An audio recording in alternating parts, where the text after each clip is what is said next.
in K-12 transportation, we have school districts with 20, 30, 40,000 riders riding hundreds of buses with thousands of stops, taking kids to hundreds of places every day. That's a much harder problem to solve, and it's more difficult to make sure that all of the pieces and all of the data reflecting that are perfect every day. From Tyler Technologies, it's the Tyler Tech Podcast, your source for insightful conversations with thought leaders addressing the pressing issues in our communities. I'm Josh Henderson, and I'm on the corporate marketing team here at Tyler. Thanks for joining us. In each episode, we dive into the essential topics shaping our society and shed light on the individuals, places, and technologies empowering the public sector. If you like what you hear, please consider giving us a 5-star rating and review, subscribing on Apple, Spotify, or wherever you listen to podcasts, and recommending the show to others. On today's episode, we're joined by Ted Thien, Vice President and General Manager of Transportation Software at Tyler Technologies. Ted shares the latest advancements, challenges, and modern expectations in student transportation, exploring what these developments mean for school districts and parents alike. With a career dedicated to enhancing efficiency and safety in this crucial sector, Ted offers his expertise and vision for the future of student transportation. From the rising expectations of parents for an Uber-like bus riding experience to the critical role of AI and modern technology in optimizing routes and enhancing safety, Ted provides practical advice for school districts looking to modernize their operations. We hope you enjoy the episode. All right, Ted, thanks so much for joining me today on the Tyler Tech Podcast. Glad to be here, Josh. Thanks for having me. Of course.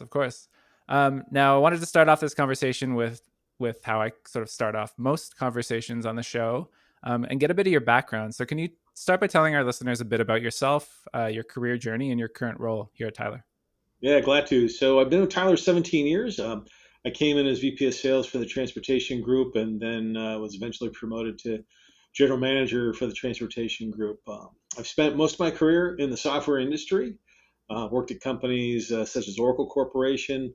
But I got to be honest, working in student transportation here at Tyler has just been a fantastic experience. We have great customers, we have a great team here, and we have some really, really cool products that it's really been a pleasure to be a part of. That's great. And I know, we have a lot to cover, a lot to get into. You mentioned those products and those solutions. So let's just jump right into it. We talk about the importance of modernizing these days a lot. So what advice would you give to school districts that are sort of looking to implement new technologies in their transportation systems? Yeah, great question. I think I would ask him to think about three things. First is, what is the problem that they're actually trying to solve with the new technology? Are they trying to figure out how to get the same number of kids to school with fewer drivers? And if so, again, for example, what are they actually hoping to gain by implementing that new technology? The second thing that I would ask them to think about is to be realistic about the amount of time and resources it's actually going to take to implement the new technology. We see a lot of times where that is underestimated or really not appreciated, the amount of effort it takes to move from one platform to another. And then the third thing is that I would really encourage them to make sure that they're selecting a vendor like Tyler that has the most modern cloud native technology out there in the offering. And so that's what I would ask them to think about as they're thinking about moving or modernizing their transportation operations.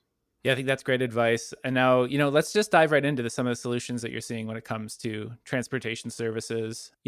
We've talked a little bit about this, you and I off the podcast, but parents today, they're expecting an Uber-like or sort of a ride share esque experience when it comes to their children's transportation. So can you sort of explain what this means and how it's impacting the K-12 transportation sector? Yeah, it's really interesting to see what's happened here in the last couple of years. And what we're seeing is that the parents, when they're putting their children on the school buses, they want to have that same experience that they would be having in an Uber ride, right? They want to see where the vehicle is, how far away it is from the stop. They want to know the driver's name, what kind of vehicle they're driving. They also want to know when it's gotten to their destination. They want to be able to track it the whole way. And that's a relatively new phenomenon. Parents, 3 or 4 years ago weren't asking for that. Put, the pandemic aside, they weren't asking for that kind of visibility into the day-to-day transportation operation. Okay, okay. So then, sort of what you're alluding to is this idea that parents are seeking a technology or a technology solution that provides more transparency in terms Right. of service and their children's safety. So, what do you see as some of the main challenges that school districts face in providing that high level of transparency and of service? Right. Well, so the first time they're just not used to having that kind of visibility into their operation. For years, K-12 transportation operated based on knowing that folks are just going to do the right thing and that the routes didn't change a whole lot. The drivers were driving the same routes year after year, and so through consistency, they were getting the job done. But now drivers are driving different routes every day. The routes are more fluid in that they're changing more frequently during the year. And then in order to have these applications, like an Uber-like application, or in Tyler's case, that would be our My Ride K-12 application, which is providing that visibility into that student's ride. That means a couple of things. The we would call it the dispatch logs, but it's really that vehicle to driver to route association has to be kept up to date perfectly every morning. If you think about the Uber problem, so I've got basically one driver in one vehicle picking up one person, taking them to one place. Maybe it's two or three riders, but most of the time it's one rider. Pretty easy problem to solve from a logistics point of view. In K-12 transportation, we have school districts with 20, 30, 40,000 riders riding hundreds of buses with thousands of stops, taking kids to hundreds of places every day. That's a much harder problem to solve.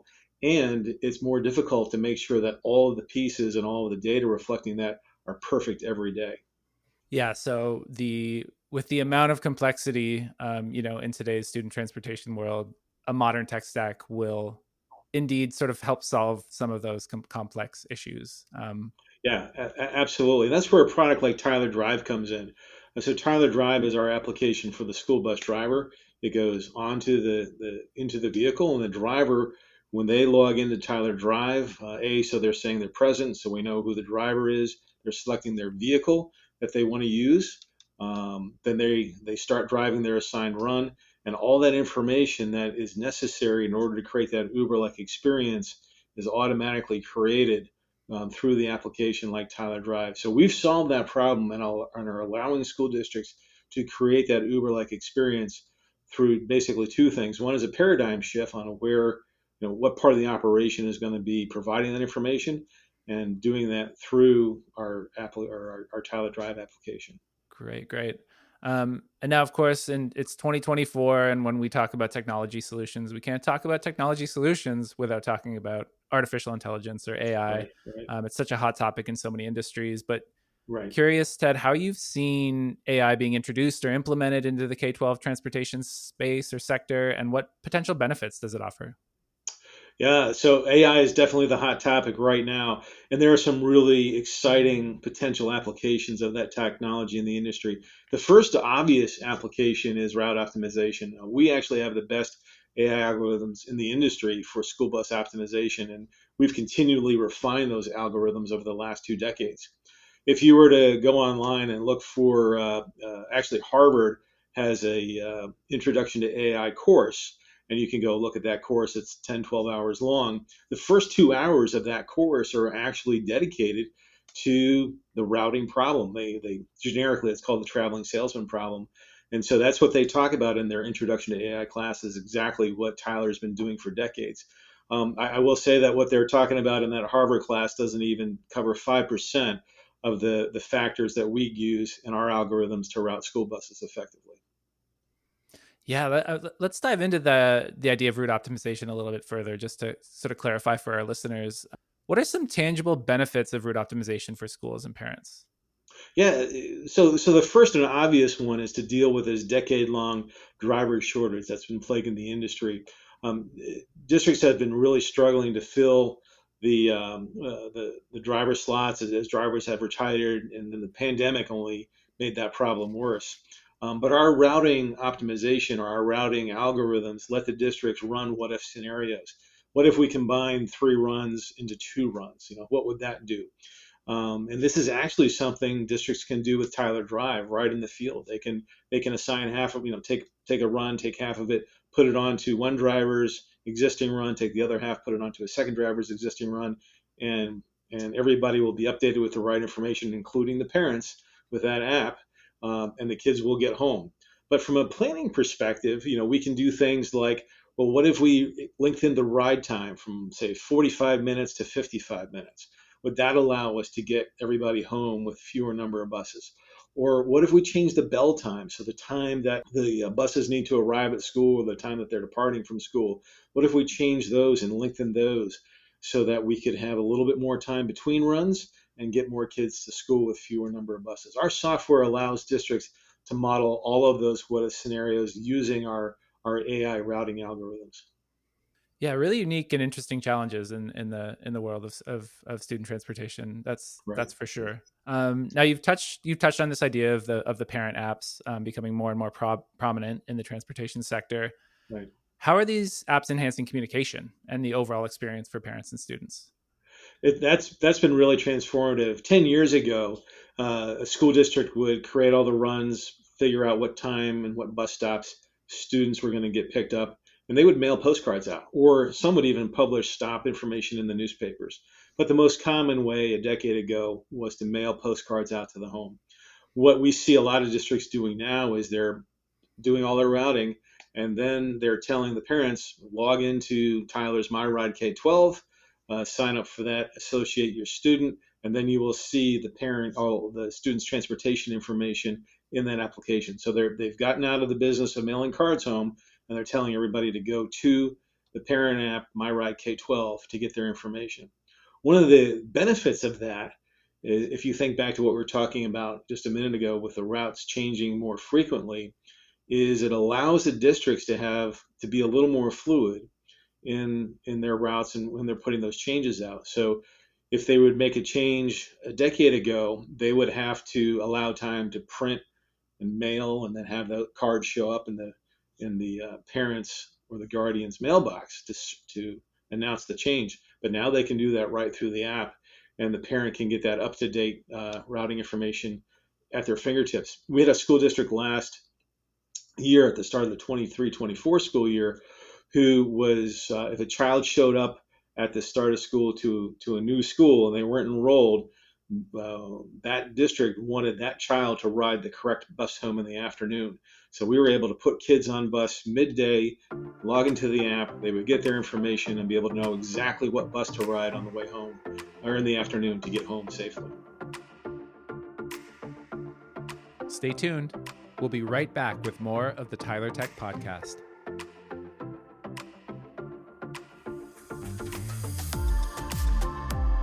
I hope you're enjoying listening to this episode of the Tyler Tech Podcast. I'm here with my colleague Jay Champion to talk about the importance of tech modernization. Are you struggling to maintain your legacy systems? It might be time for a change. That's right, Josh. We just released a white paper that outlines the 5 main risks of legacy systems and the benefits of modernizing your digital infrastructure. From security weaknesses to inefficiencies and high maintenance costs, legacy systems can really hold back government agencies. So what are some of the benefits of future-proofing with an updated tech stack? Modern cloud-based solutions help to streamline processes, protect against cyber threats, improve the resident experience, meet compliance requirements, and provide more scalability. Are you ready to leave your legacy systems behind and improve your digital services? Check out our show notes for resources to help you get started, and reach out to us at podcast@tylertech.com to connect with a Tyler expert today. Now, let's get back to the Tyler Tech Podcast.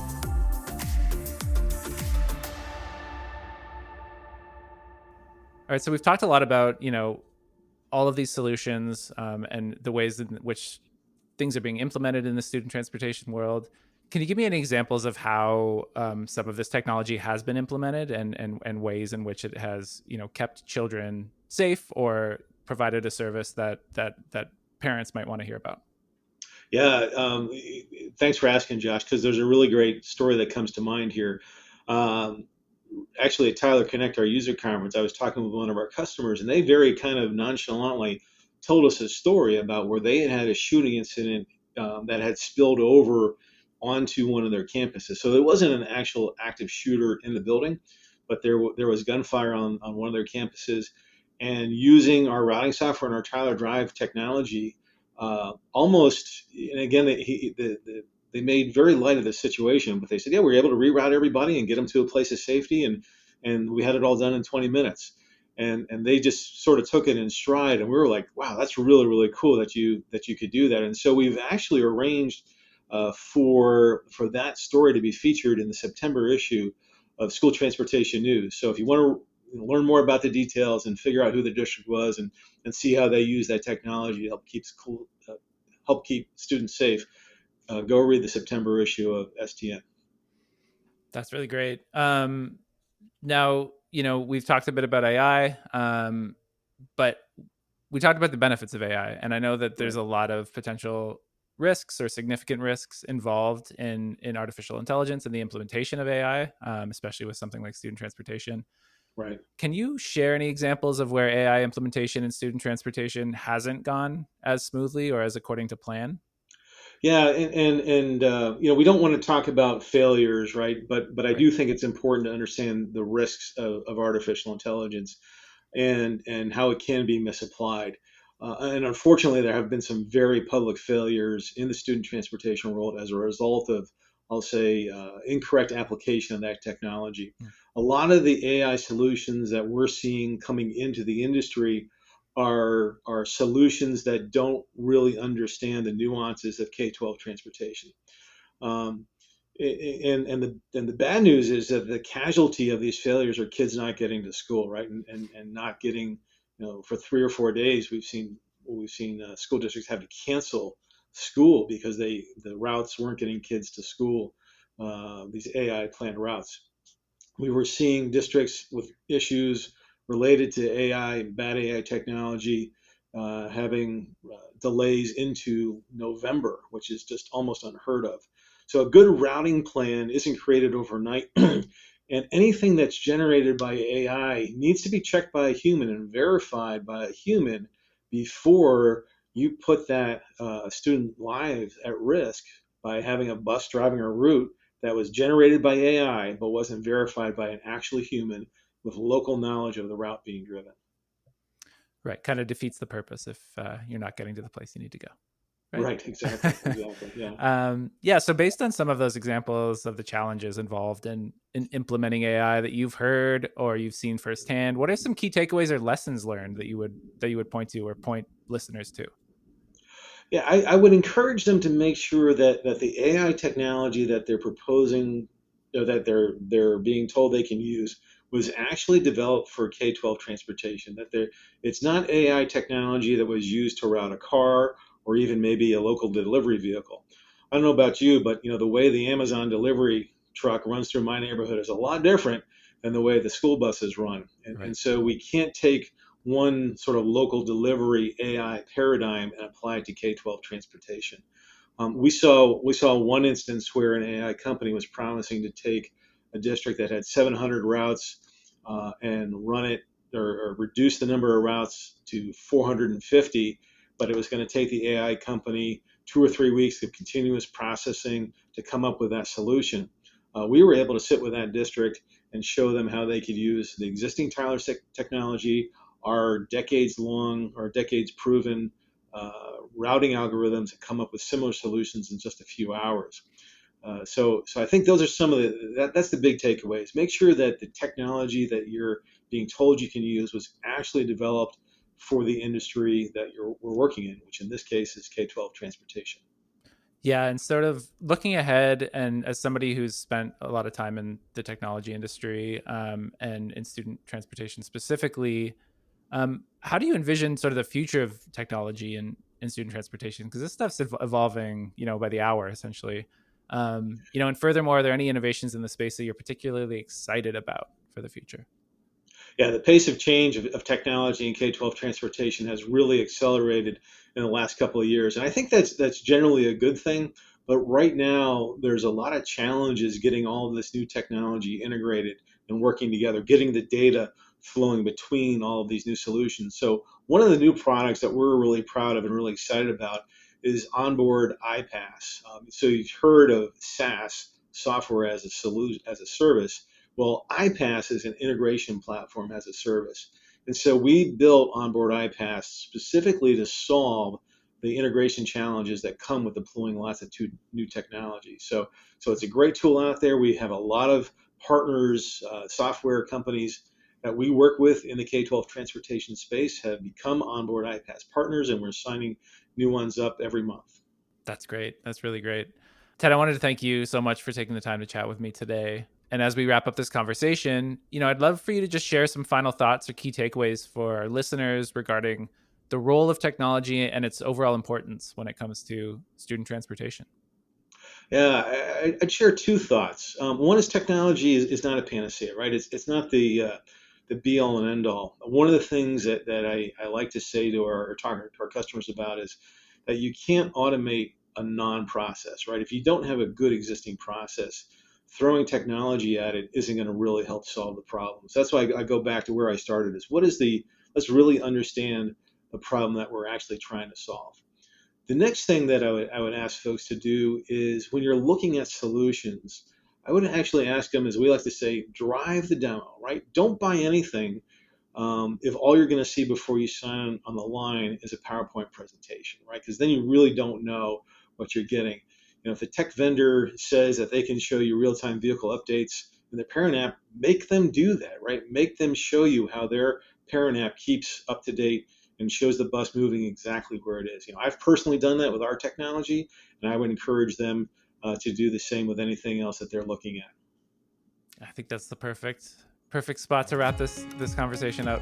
Thank you so much again, Ted, for your time today. It was a real pleasure talking to you, and I hope I can have you back on the show soon. Great. Thanks, Josh. Appreciate it. We hope you enjoyed this conversation with Ted Thien. If you'd like to learn more about student transportation solutions and other topics discussed throughout the episode, check out our show notes for more resources. A modern digital infrastructure allows the public sector to adapt in the digital age. From operational agility to data management and analytics, as well as cost savings, security, compliance, and scalability, governments are poised to take advantage of innovative technology to create more efficiencies in their systems and better support and connect their communities. Tyler creates solutions made exclusively for the public sector and has experts with government experience ready to support you on this journey. I hope you're excited about what the future holds and will reach out to us at podcast@tylertech.com to connect with a subject matter expert if you'd like to learn more. And whether it's transportation software or a modern digital infrastructure or something else entirely, we want to hear from you about what you'd enjoy hearing more of and how we can make the Tyler Tech podcast even better. Fill out our audience survey in the show notes today to let us know how you heard about the show and your ideas for future episodes. And don't forget to subscribe to the show and rate and review the podcast. For Tyler Technologies, I'm Josh Henderson. Thanks for joining the Tyler Tech Podcast.